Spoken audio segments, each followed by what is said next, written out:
So what happened was I was living in Europe. I was living in the Netherlands, in Holland, and I was a student, and I was making a film after 4.5 years of research. And it was late at night. I had just come from my professor's house, and I went to the phone booth around the corner to call my lover at the time to say that I would be late. And I dialed the number, and I'm holding the phone, and all of a sudden these hands come around and grab me around my eyes. And in America, we have this game called peekaboo. You know, someone covers your eyes and you say, guess who?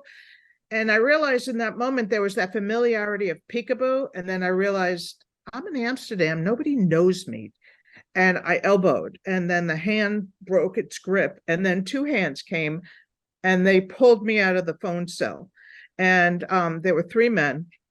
One of them watched on, and two of them beat me.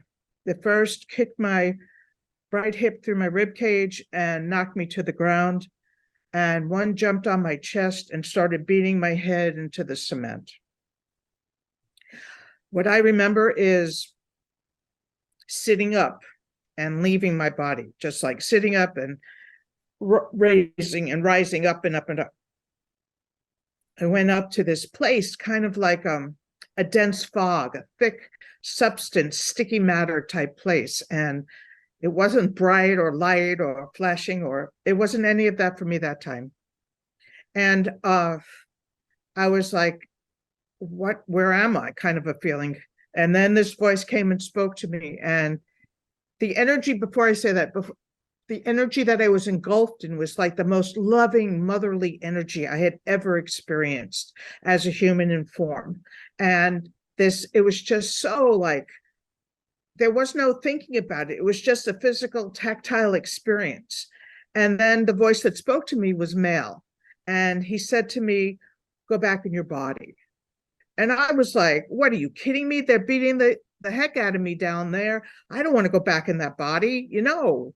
And the response to my arguing was silence.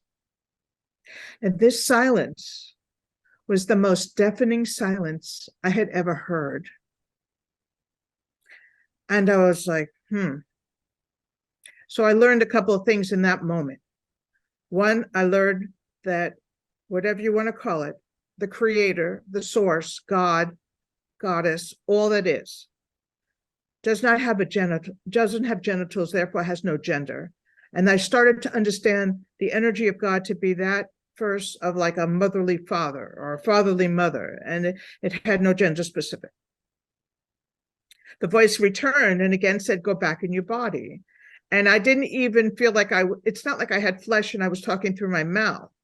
I just aligned myself with the thought of yes. And I got sucked back, the fastest elevator you ever experienced, back into my body.